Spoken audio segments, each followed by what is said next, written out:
Hare Krishna. Soul purpose in journey से मैं अंबिका बात कर रही हूँ। सबका स्वागत करती हूँ। आप सबका दिल से मैं धन्यवाद करती हूँ क्योंकि आप चैनल को सब्सक्राइब करके मोटिवेट करने के लिए अब तक उनके सब्सक्राइब तक पहुँची हूँ। आप सबका मैं दिल से शुक्रिया करती हूँ। Thank you. आज हम देखेंगे राज विद्या से चैप्टर 6 में श्री कृष्ण की ज्ञान सहित होने वाला कर्म। नामा कर्माणि लिपत्पान्ति नामे कर्म फले स्पृग इति मायो मा जनाति कर्म कर्मभिर्निस बध्यते। मुझ पर किसी कर्म का प्रभाव नहीं होता, ना ही मुझे कर्म फल की कामना है। मेरी संबंध में इस सत्य के जानने वाले भी सकम कर्म फल में लिप्त नहीं होता। सारा संसार कर्म से बंध है। हम सभी सूक्ष्म जीवियों में अथवा कीटाणुओं से अस्तित्व के बारे में ज्ञात है, जो एक मिलीमीटर से भी लागू आकरण वाले स्थान में लाखों में रहते हैं। ब्रह्मा संहिता में कहा गया है कि इंद्र गोप कहलाने वाले सूक्ष्म जीव से लेकर स्वर्ग के राजा इंद्र तक सभी प्राणी कर्म तथा उसके फल से बंधे हैं। हमें अपनी कर्मों के फलों को भोगना पड़ता है, चाहे ये इच्छाओं को या बुरा। जब तक हमें इन कर्मों की फलों की भोगना पड़ता है, तब तक हम इन भौतिक शरीर में से बंधे रहते हैं।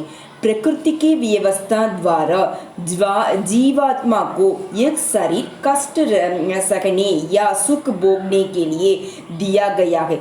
भिन्न भिन्न कार्यों के लिए भिन्न भिन्न प्रकार के शरीर प्राप्त होते हैं। बाघ का शरीर मारने तथा कच्चा मांस खाने के लिए बना होता है। इस तरफ सुअर को शरीर में इस प्रकार बनाया गया है कि मल खा सके, और मनुष्य के दांतों इस प्रकार बनाया गया है कि वे वक्सा शक्त तथा फल खाए। ये सारे शरीर जीव द्वारा पूर्व जन्म में किए गए कर्मों के आधार पर प्राप्त होते हैं। हमारा भावी शरीर हमारा द्वारा इस जीवन में किए जा रहे हैं कर्मों के अनुसार बनेगा। किंतु उपयुक्त श्लोक में श्री कृष्ण कहते हैं कि जो व्यक्ति उनके कार्यकलाप में दिव्य प्रकृति को जानता है, वह कर्म के फलों से मुक्त हो जाता है। हमारे कर्म ऐसे होनी चाहिए जिससे कि हम पुनः इस भौतिक संसार में ना उलझे। यह तभी संभव है जब हम श्री कृष्ण के विषय में अध्ययन करके उनके कार्यकलापों की दिव्य प्रकृति को समझते हुए और इस भौतिक जगत में तथा आध्यात्मिक जगत में वे कैसे आचरण करते हैं, ऐसे जानते हुए कृष्ण भावान्वयमय बने।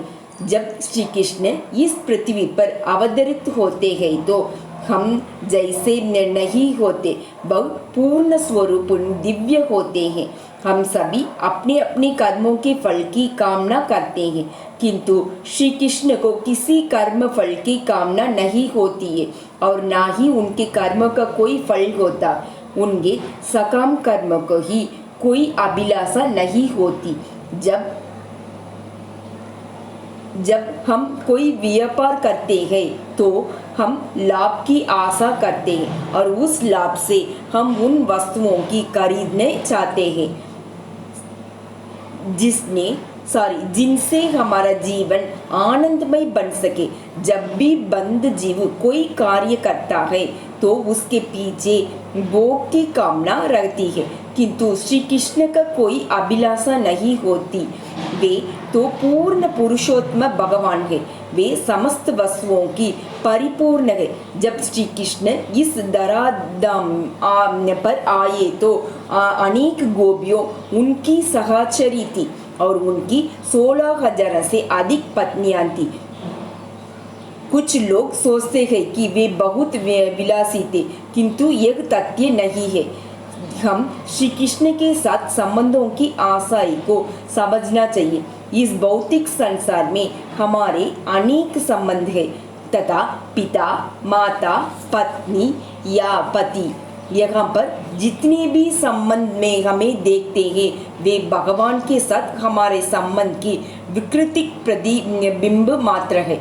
इस भौतिक संसार में जो कुछ दिखता है वह परम सत्य है और उत्पन्न है, किंतु यह कालक्रम में वह विकृत रूप से प्रतिबिंबित होता है। श्री कृष्ण से हमारा जो भी संबंध है वह चलता रहता है। यदि हम संबंध मित्रता का है तो वह मित्रता शाश्वत है और जन्मांतर की चलती रहती है। इस भौतिक संसार में मित्रता कुछ वर्षों तक चलती है और फिर टूट जाती है, इसलिए इसे विकृत अस्थायी या अवास्तविक कहते हैं। यदि हम श्री कृष्ण से मित्रता स्थापित करें तो वह कभी नहीं टूटेगा। यदि हम श्री कृष्ण को अपना स्वामी बना ले तो हम कभी धोखा नहीं खाएंगे। यदि हम श्री कृष्ण को पुत्र के रूप में प्यार करें तो वे कभी नहीं मरेंगे। यदि हम श्री कृष्ण से अपने प्रियतम के रूप में प्रेम करें तो वे सर्वोत्तम होंगे और उनसे हमारा वियोग नहीं होगा। परम भगवान होने के कारण श्री कृष्ण अनंत है और उनके भक्त भी अनंत है। कुछ लोग उन्हें प्रेमी या पति के रूप में प्रेम करने का प्रयास करते हैं, अतः श्री कृष्ण यह भूमिका स्वीकार करते हैं। हम चाहे जिस रूप में श्री कृष्ण के पास जाए वे हमें स्वीकार कर लेंगे। जैसे कि श्रीमद् भगवद गीता में वे कहते हैं, ये तथा मा प्रतिदान दे दान सद्वै भयामृगम मम वस्तु मान्योत्रन्ते मनुष्या पार्थ सर्वशग। जो जिस भाव से मेरे चरण ग्रहण करते हैं मैं उसके अनुरूप उनके फल देता हूँ। हे पार्थ, मनुष्य सब प्रकार से मात्र मेरे ही पद का अनुगमन करता है। गोपियों ने श्री कृष्ण को पति रूप में प्राप्त करने के लिए पूर्व जन्म में कठिन तपस्या की थी। इस प्रकार श्रीमद् भगवद गीता में सुखदेव गोस्वामी का कथन है कि श्री कृष्ण के साथ खेलने वाले उनके साथियों ने श्री कृष्ण को सखा रूप में प्राप्त करने के लिए अपने पूर्व जन्मों को कठिन तपस्या की थी। इस प्रकार श्री कृष्ण की केल के संगी सखा तथा पत्नियों सामान्य जीव ही नहीं थे। चूंकि हमें कृष्ण भावनात्मक का कोई ज्ञान नहीं है, अतः हम उनके कार्यकलापों की खिलवाड़ मान लेते हैं, किंतु वास्तव में वे दिव्य है। हमारी इच्छाओं की पूर्ति तो होती है, किंतु वैदिक रूप से हमारी इच्छाएं तभी पूर्ण हो सकेंगी जब हम कृष्ण भावनात्मक को अपनाएं। श्री कृष्ण को अपने साथ खेलने के लिए किसी मित्र की आवश्यकता नहीं थी, ना ही उन्हें एक भी पत्नी की इच्छा थी। हम पत्नी ग्रहण करते हैं क्योंकि हम कुछ इच्छा पूर्ण करना चाहते हैं, किंतु श्री कृष्ण को अपने आप का पूर्ण है। निर्धन व्यक्ति की कामना रहती है कि बैंक में उसके $1000 हो, किंतु लाखपति व्यक्ति की ऐसी इच्छा नहीं होती। यदि श्री कृष्ण पूर्ण पुरुषोत्तम भगवान है तो फिर उनमें इच्छाएं क्यों होगी? उल्टे वे दूसरों की इच्छाओं को पूर्ति करने वाला है। मनुष्य इच्छा करता है और ईश्वर उसे पूरा करते हैं। यदि श्री कृष्ण कोई इच्छा रखते हैं तो इसका अर्थ है वे अपूर्ण होते हैं, क्योंकि उनके पास किसी वस्तुओं की अभाव होते हैं। इसलिए उनका कथन है कि उन्हें किसी इच्छा का पूर्ति नहीं करनी होती। योगेश्वर अर्थात योगियों की ईश्वर के रूप में जो भी इच्छा करते हैं उसकी पूर्ति तत्काल हो जाती है। इच्छा करने का कोई प्रश्न ही नहीं उठता। वे अपनी भक्तों की इच्छाओं की पूर्ति के लिए ही पति, प्रेमी या मित्र बनते हैं। यदि हम श्री कृष्ण को मित्र, स्वामी, पुत्र या प्रेमी के रूप में स्वीकार करें तो हम कभी भी हताशा नहीं होंगे। प्रत्येक जीव में श्री कृष्ण के साथ विशिष्ट संबंध है, किंतु इस समय वह संबंध प्रच्छन्न है। कृष्णा भावनात्मक में प्रकृति करते ही वह प्रकट हो जाएगा। यद्यपि भगवान पूर्ण है, उन्हें कुछ भी नहीं करना होता, किंतु आदर्श स्थापित करने के लिए वे कार्य करते हैं। इस जगत में अपनी कार्यकलापों से बंधे रहते हैं। जो इसे जानता है वह भी कर्म के फल से मुक्त हो जाता है। एवं ज्ञात्वा कृतं कर्म पूर्वरपि मुमुक्षभिः कुरु कमैव तस्माद्वं पूर्वं पूर्वंतरं कृतं। प्राचीन काल में सब मुमुक्ष पुरुषों ने इसी ज्ञानी के साथ कर्म करके मुक्ति लाभ प्राप्त किया है। अतएव पूर्वजों की बांधी इस दिव्य चेतना से युक्त होकर तुम भी अपना कर्तव्य पूर्ण करो। श्रीमद् भगवद गीता में कहा गया है। कृष्ण भावामृत में का पालन करने के लिए यह आवश्यक है कि उन महान आचार्यों की पदी चिन्हों पर चला जाए जिन्होंने आध्यात्मिक जीवन की सफलता में प्राप्त की है। यदि कोई महान आचार्य ऋषियों, भक्तों तथा प्रबंध राजाओं के द्वारा प्रस्तुत आदर्श के अनुसार कार्य करे, जिन्होंने अपने जीवन में कर्मयोग का पालन किया है, तो वह भी मुक्त हो जाएगा। कुरुक्षेत्र में युद्ध स्थल में युद्ध कर्म में संकलन होने से उत्पन्न बंधन में फंस जाने के कारण अर्जुन अत्यंत भयभीत थे। अतः श्री कृष्ण ने उन्हें आश्वस्त किया है कि यदि मैं भगवान के नियमित लड़ते हैं तो बंधन की कोई संभावना नहीं है। किम कर्माति कवोस्यस्त मोहिता तते कर्म प्रवक्ष्यामि यज्ञात्वा मोक्षस्यस्त शुभातु।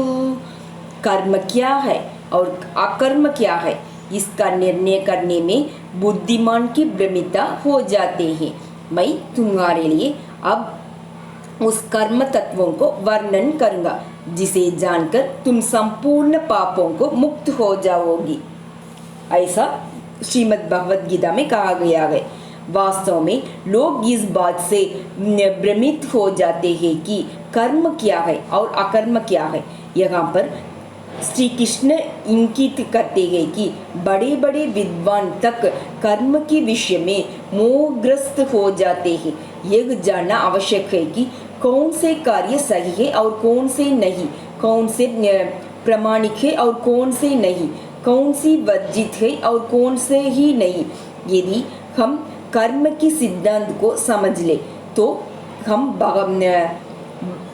बहुबंधन से मुक्त हो सकते हैं। अतः यह जानना आवश्यक है कि कर्म किस प्रकार किया जाए जिसे इस भौतिक शरीर का जब हम छोड़ें तो हमें दूसरे शरीर में ग्रहण ना करना पड़े और हम आध्यात्मिक आकाश में प्रवेश करने के लिए मुक्त रहे। श्री कृष्ण ने समुचित कर्म की सिद्धांत का स्पष्ट उल्लेख श्रीमद् भगवद गीता की 11वें अध्याय में अंतिम श्लोक में किया है। मत्कर्मा कृत मत्परमो मद्दंगत सडांग वर्जित निर्वीर सर्वभूतेषु यग साममोति पांडव। हे अर्जुन, जो मनुष्य पूर्वकृत कर्मों की संतोषण और मानसिक तर्क नित्य मुक्त होकर मेरी शुद्ध मुक्तिमय सेवा में तल्लीन रहता है तथा प्राणी मात्र का मित्र है, वह निस्संदेह मुझको ही प्राप्त होता है। श्रीमद् भगवद गीता के सार को समझने के लिए यही एक श्लोक पर्याप्त है। मनुष्य को मेरे कर्म में लगना न रहना चाहिए। और यह कर्म क्या है, श्रीमद् भगवद गीता के अंतिम उपदेश में बताया गया है, जिसमें श्री कृष्ण अर्जुन से कहते हैं कि तुम मेरे शरण में आओ। अर्जुन ने अर्जुन के उदाहरण से हमें यह सीखना चाहिए कि हम वह कर्म करें जिसकी स्वीकृति श्री कृष्ण के द्वारा की गई हो। मानव जीवन को यही उद्देश्य है, किंतु हम इसे नहीं जानते।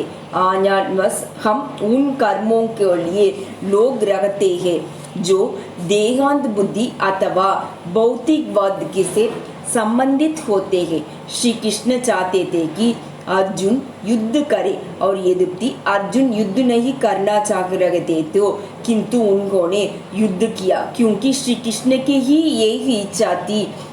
हमें यह इस उदाहरण के अनुसरण करना सीखना चाहिए। अर्जुन क्या करे उसे यह बताने के लिए निस्संदेह श्री कृष्ण को उपस्थित थे, किंतु हमें बताने के लिए कौन गए?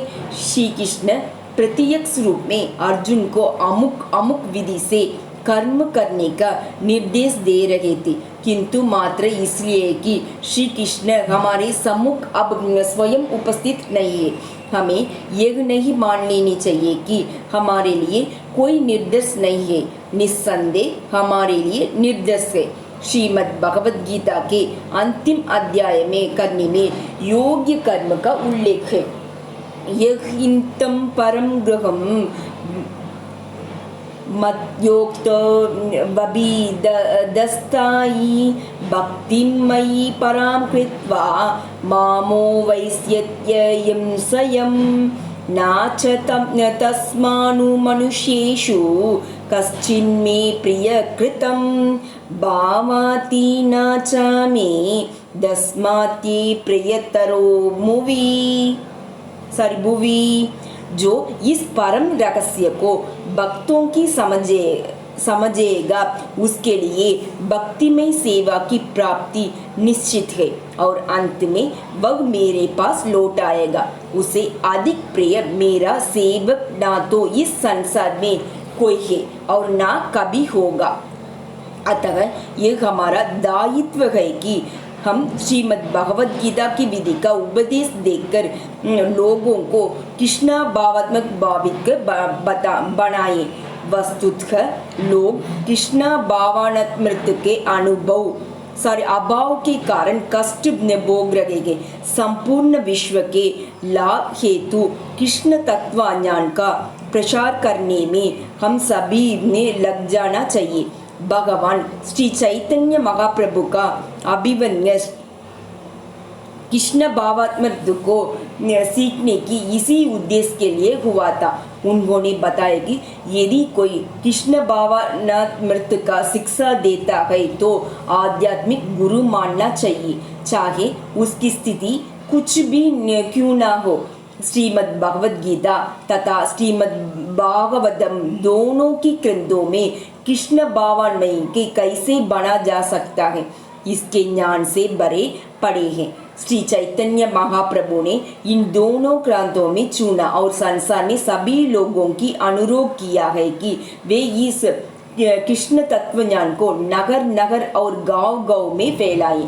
भगवान श्री चैतन्य महाप्रभु साक्षात श्री कृष्ण थे और हमें इस कथन को श्री कृष्ण को निर्देश मानकर समुचित कार्य करनी चाहिए, किंतु हमें सत्य रखकर श्रीमद् भगवद गीता को यथा रूप में बिना व्यक्तिगत व्याख्या या प्रयोजन के प्रस्तुत करना होगा।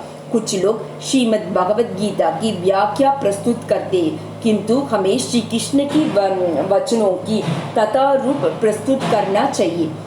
जो श्री कृष्ण के लिए कर्म करता है वो भले ही भौतिक संसार में अन्य व्यक्तियों की बांधी काम करता हुआ लगे, किंतु ऐसे होता नहीं है। भले ही अर्जुन ने सामान्य योद्धा की तरफ युद्ध किया हो, किंतु कृष्ण भावात्मक में रहकर लड़ने के कारण वे अपनी कर्मों के बंधन से मुक्त थे। इस प्रकार उनका कर्म भौतिक प्रतीत होते हुए भी तनिक भी भौतिक ना था। श्री कृष्ण द्वारा अनुबोधित कोई भी कार्य फल से बंधा नहीं होता, भले ही युद्ध उत्तम कार्य ना हो, किंतु कभी कभी कुरुक्षेत्र के युद्ध के तरफ और आशीर्वाद अनिवार्य हो जाता है। इसके विपरीत ऐसे कार्य जो संसार में हश्चित अध्ययन मानवीय तथा परोपकार्यमय हो, भौतिक बंधन से युक्त हो सकता है। अतः कर्म उतना ही महत्वपूर्ण नहीं जितनी भी वह चेतना जिसमें यह कर्म किया जा रहा है। कर्मोनिहं पोमि बोधवयं च विकर्मणः अकर्मण्यश्च बोधवयं गहना कर्मोण गतिः। यह देखना है कि कर्म को गहनता को जानना अतीम कठिन है। अतएव कर्म विकर्म और अकर्म के स्वरूप को बलिबांधी जानना चाहिए। कर्म का पथ अत्यंत जटिल है, अतः हमें कर्म अकर्म तथा विकर्म का अंतर समझना चाहिए। यदि हम केवल कृष्ण भावात्मक में लग जाएं तो प्रत्येक बात स्पष्ट हो जाते हैं। अन्यथा बंधन में ना फंसने के लिए हमें क्या करना चाहिए और क्या नहीं करना चाहिए, इन दोनों में अंतर करना होगा। सामान्य जीवन में हम अनजाने से ही किसी नियम को तोड़ देते हैं, जिसे हम उसका परिणाम भुगतना होता है। इस प्रकार प्रकृति के नियम अत्यंत कठोर एवं आकटच्य है और उनमें कोई बहना नहीं चलता। प्रकृति का यह नियम की अग्नि जलाती है और यदि बच्चा भी उसे छू लेता है तो वह अबोध या दोष रहित होने पर भी जल जाता है। अतः हम अपने कर्म के पथ अत्यंत सावधानी के साथ चुनना होगा, अन्यथा प्रकृति के कठोर नियम हमें बांधकर कष्ट पहुंचाएंगे। इसलिए यह जानना आवश्यक है कि कौन सा कर्म किया जाए और किससे बचा जाए। कर्म शब्द निर्धारित कर्तव्यों को सूचक है, विकर्म शब्द उन कार्यों की सूचक है जो मनुष्य को निर्धारित कर्तव्यों के विरुद्ध है। अकर्म शब्द उन कार्यों को सूचक है जिनका कोई फल नहीं होता। अकर्म कार्य करने पर हमें कुछ परिणाम होते प्रतीत हो जाते हैं, किंतु वास्तव में कोई परिणाम नहीं होता। जब हम श्री कृष्ण के निर्देश अनुसार कर्म करते हैं तो वास्तव में ऐसे ही स्थिति होते हैं, अर्थात कोई परिणाम नहीं होता। यदि हम किसी की हत्या करने के डांड ले तो राज्य की सरकार हमें प्राण दंड दे सकते हैं। ऐसे ही हमारे कर्म विकर्म कहलाते हैं, क्योंकि निर्दिष्ट कर्मों की विरुद्ध है। किंतु यदि सरकार हमें सेना में भर्ती कर ले और हमें युद्ध में लड़ते हुए किसी का बंद कर दे तो हमें फल नहीं भोगने पड़ते। इस अकर्म कहते हैं। पहली अवस्था में हम अपनी क्षणक के अनुसार कर्म करते होते हैं और दूसरी सरकार के निर्धार अनुसार कर्म करते हैं। इस प्रकार जब हम श्री कृष्ण के निर्देश अनुसार कर्म करते हैं तो हमारे कार्य अकर्म कहलाते हैं, क्योंकि इस प्रकार कर्म का कोई फल नहीं होता। कर्माण्य कर्म यग पत्ये सदस्कर्मणि च कर्म यग च बुद्धिमामन्युष्येषु च युक्तः ग्रदत्सन्य कर्म क्रतु। जो कर्म में अकर्म को देखता है और अकर्म में कर्म को देखता है वह पुरुष मनुष्य में बुद्धिमान है और सब प्रकार की कर्मों में प्रवृत्ति होने पर वह दिव्य पथ पर होता है। जो वास्तव में यह देख सकता है कि कर्मों की करने पर भी कर्म फल नहीं होता तथा उसे अकर्म की प्रकृति को समझता है, वह वस्तुओं को वास्तविक रूप में देखता है। अकर्मण शब्द उस व्यक्ति को सूचक है जो कर्म के फल से बचना चाहता है। अपने कर्मों को कृष्ण भावनात्मक से जोड़ने पर समस्त प्रकार के कर्मों की करते रहने पर मनुष्य मुक्त रखता है। कुरुक्षेत्र की युद्ध भूमि में अर्जुन युद्ध कर रहे थे और दुर्योधन के पक्ष में सारे योद्धा भी लड़ रहे थे। हमें यह समझ लेना चाहिए कि अर्जुन की क्यों बंधन से मुक्त है जबकि दुर्योधन नहीं है। ब्रह्मा के रूप से हम देख सकते हैं कि ये दोनों पक्ष के लोग युद्ध में संकलन है, किंतु हमें समझ लेना चाहिए कि अर्जुन कर्म फल से मुक्त है, क्योंकि श्री कृष्ण की आज्ञा से युद्ध कर रहे हैं। जब हम किसी की कृष्ण भावनात्मक में कर्म करते देखे तो हमें यह जान लेना चाहिए कि उसका कर्म का कोई फल नहीं है। जो ऐसे कर्म को देखे और समझ सकता है उसे अध्ययन बुद्धिमान समझना चाहिए। अतः किसी मनुष्य को कर्म करते हुए यह देखना है उतना ही महत्वपूर्ण नहीं है कि वह क्या कर रहा है, जितना कि यह जान लेना कि वह कर्म क्यों कर रहा है। वास्तव में युद्ध भूमि में अर्जुन अध्ययन अभिप्राय कर्म में संकलन थे, किंतु कृष्ण भावनात्मक में होने के कारण उन्हें फल भोगना नहीं पड़ा। हम कोई ऐसे कर्म कर सकते हैं जो हमारी हस्ती में अद्युयंत हो, किंतु यदि हम वह कृष्ण भावनात्मक में नहीं किया जा रहा है तो हमें फल भोगना पड़ता है। भौतिक हिस्ट्री में अर्जुन का युद्ध न करने का प्रारंभिक निर्णय उत्तम था, किंतु आध्यात्मिक हिस्ट्री से वह ऐसे नहीं था। जब हम कोई पूर्ण कार्य करते हैं तो हम उसके कुछ परिणाम प्राप्त होते हैं। हम किसी के अच्छे कुल में, ब्राह्मण या धनवान व्यक्ति के कुल में जन्म ग्रहण कर सकते हैं। हम अध्ययन धनी या विद्वान बन सकते हैं, अथवा हम अध्ययन सुंदर हो सकते हैं। इसका विपरीत जब हम अपवित्र कर्म करते हैं तो हमें किसी न निम्न कुल या पशु योनि में जन्म लेना पड़ सकता है, अथवा हम निरक्षर मूर्ख बन सकते हैं या अध्ययन ग्रुप हो सकते हैं। भले ही हम पुण्य कर्म करें और उत्तम जन्म ले, फिर भी हम पर कार्य तथा कर्म फल कठोर नियम लागू होंगे। हमारे मुख्य ध्येय इस भौतिक जगत में नियमों से छुटकारा पाना होना चाहिए। यदि हम इस बात को नहीं समझ पाते हैं तो हम उच्च कुल संपत्ति, उत्तम शिक्षा या सुंदर शरीर के प्रति आकृष्ट होते रहेंगे। हमें यह समझ लेना चाहिए कि भौतिक जीवन की समस्त सुविधाओं को होते हुए भी हम जन्म, मृत्यु, जरा तथा व्याधि से मुक्ति नहीं है। हमें इससे सावधान करने के लिए श्री कृष्ण श्रीमद् भगवद गीता में कहते हैं कि आ ब्रह्मा भुवन वलोका पुनरावृतान अर्जुन मापोत्यम तु कौन्तेय पूर्व जन्म न निगतति। हे अर्जुन, इस भौतिक जगत में उत्तम लोक से लेकर निम्नतम लोक तक सारे स्थान कृष्णमय है, जहाँ जन्म मरण का चक्र चलता रहता है। भौतिक ब्रह्मांड के सर्वोच्च लोग ब्रह्मलोक तक में जन्म तथा मृत्यु की पुनरावृत्ति विद्यमान है। इनसे छुटकारा पाने के लिए हमें कृष्ण लोक जाना पड़ेगा। धनवान अथवा रूपवान मनुष्य होना अच्छा है, किंतु कब तक हम ऐसे बने रहेंगे? यह हमारा स्थायी जीवन नहीं है।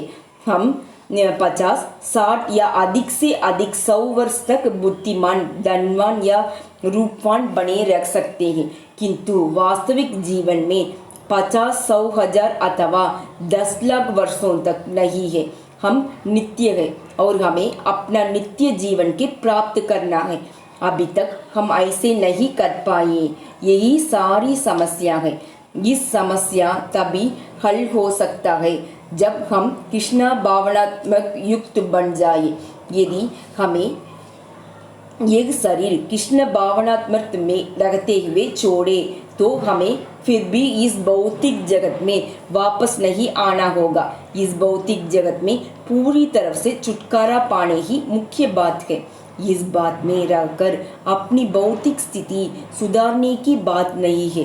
जेल में रहकर कोई भी कैदी अपनी स्थिति में सुधारने के लिए प्रथम श्रेणी के बंदी बनाने की इच्छा कर सकता है। सरकार उसे प्रथम श्रेणी में प्रदान कर भी सकती है, किंतु कोई भी विचारवान पुरुष प्रथम श्रेणी में कैदी रहकर संतुष्ट नहीं होगा। उसकी इच्छा जेल से पूरी तरह से बाहर आने की होनी चाहिए। भौतिक जगत में हमसे कुछ लोग प्रथम श्रेणी में बंदी है, तो कुछ द्वितीय और या तृतीय श्रेणी में बंदी है, किंतु प्रत्येक दशा में हम सब है बंदी ही है। वास्तविक ज्ञान मात्र एमए या पीएचडी की उपाधियों के प्राप्त करने में नहीं, अपितु इस जगत की मूलभूत समस्या की समझना में है, जिसके सब कर्म इंद्रिया तृप्ति के कामना से रहित है। उसके पूर्ण ज्ञानी समझ जाता है उस कर्मों की सकम कर्म ज्ञान स्वरूपी अग्नि में भस्म हो जाते हैं। ऐसे ऋषियों का कथन है। पंडितवम शब्द का अर्थ है विद्वान तथा बुधा का अर्थ है प्रावीण या पटु। दशम अध्याय में भी बुधा का शब्द में आया है। श्रीमद् भगवद गीता के अनुसार कोई मनुष्य इसलिए विद्वान नहीं होता उसने किसी भी विश्वविद्यालय में प्रचुर शिक्षा प्राप्त की है, अपितु विद्वान वह है जो प्रत्येक वस्तु को संभव से देख सकते हैं। विद्यावाणी संपन्ने ब्राह्मणे गविहस्तानि शुनि चैव संपाके च पंडिता समदर्शनग। विनय संपन्न साधु पुरुष वास्तव में ज्ञान के बल है। विद्या विनय के युक्त ब्राह्मण गाय, हाथी, कुत्ते तथा जंडाल के समान में हस्ती के देखता है। वैदिक समयात के अनुसार भारत में विद्वान ब्राह्मण के मानव समाज में सर्वोपरि माना जाता है। विद्वान तथा भद्र मनुष्य को जो पंडित कहलाता है, ऐसे ब्राह्मण को और कुत्ते अथवा कुत्ते खाने वाले जंडाल के समान सर पर देखता है। दूसरे शब्द में वह उच्चतम तथा निम्नतम में कोई अंतर नहीं देखता। तो क्या इसका अर्थ यह हुआ है कि एक विद्वान ब्राह्मण होना एक कुत्ता होने से बढ़कर नहीं है? नहीं, इसका अर्थ यह नहीं है। पंडित उन्हें संभव से इसलिए देखता है क्योंकि वह उनकी चमटी को नहीं वरनु आत्मा को देखता है। पंडित उसे समझ जाता है जिसने प्रत्येक जीवात्मा में एक ही आत्मा देखने की पटुता प्राप्त कर ली है, क्योंकि वास्तव में प्रत्येक जीव एक आध्यात्मिक स्फुलिंग है जो कि पूर्ण आत्मा को एक अंश है। आध्यात्मिक स्फुलिंग सभी में एक सा है, किंतु विभिन्न वस्त्रों से आच्छादित रहता है। एक सामान्य व्यक्ति अत्यंत मैल कुचल वस्त्रों को ही हो सकता है, किंतु इसका अर्थ यह नहीं है कि उसका अनादर किया जाए। श्रीमद् भगवद गीता में इन भौतिक शरीरों से तुलना उन वस्त्रों से की गई है जिनके जीवात्मा के धारण करता है। जिस प्रकार मनुष्य पुराने वस्त्रों के त्याग कर नए वस्त्र धारण करता है, उसी प्रकार आत्मा पुराने जीर्ण शरीरों को त्याग कर नवीन भौतिक शरीरों में धारण करता है। जब भी हम किसी भी जीव को देखता है तो हमें सोचना चाहिए कि वह यह आत्मा है। जो व्यक्ति जीवन की एक ऐसी आध्यात्मिक दृष्टि में समझ सकता है वह पंडित है। चाणक्य पंडित ने शिक्षा अथवा पंडित की योग्यता के मानदंड को इस प्रकार बताया गया है। विद्वान मनुष्य अपनी पत्नी के अतिरिक्त समस्त स्त्रियों की अपनी माता के समान समस्त भौतिक संपत्ति में गले में ही पड़े कूड़े के समान अन्य को दुखों के अपने दुखों को समान मानता है। भगवान बुद्ध ने हमें शिक्षा दी है कि हम पशुओं की वाणी या कार्य तक भी पीड़ित ना करें। यह पंडित ने योग्यता और यही जीवन का मानदंड होना चाहिए। इसलिए किसी व्यक्ति को शिक्षित समझने के लिए उसकी जीवन हस्ती और उसकी अनुसार किए गए कर्मों को देखना चाहिए, ना कि उसके शौसिक उपाधियों को। श्रीमद् भगवद गीता से पंडित शब्द का यही भाव निकलता है।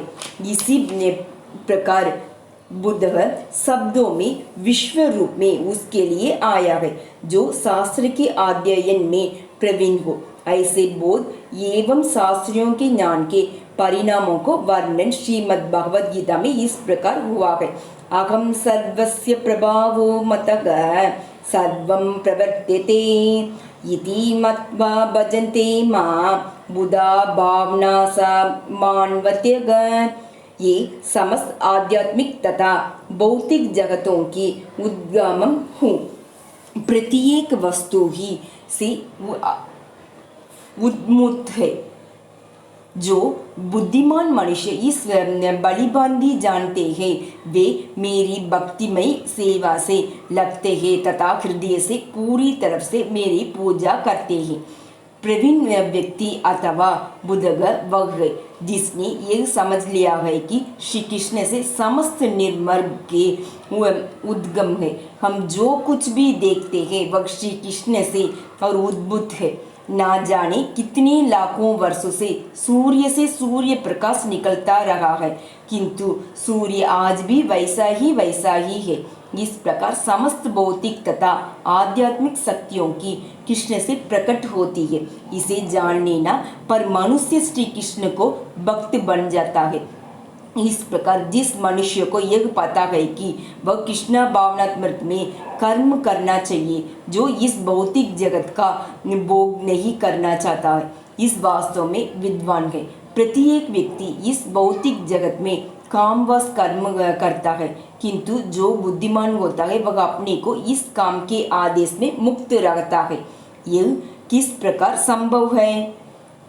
ज्ञानाग्निंत दहन कर्माणम, ज्ञान की अग्नि और सारे पापों कर्मों की फलों को जला देती है।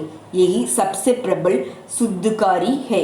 हमारे जीवन की सार्थकता तभी तक है जब तक हम कृष्ण भावनात्मक के दिव्य ज्ञान अर्थात इस राज विद्या की प्राप्त करने के लिए प्रयास करते रहे। मुझे सपोर्ट करने के लिए आप सभी का धन्यवाद करती हूँ। वीडियो को लाइक कीजिए।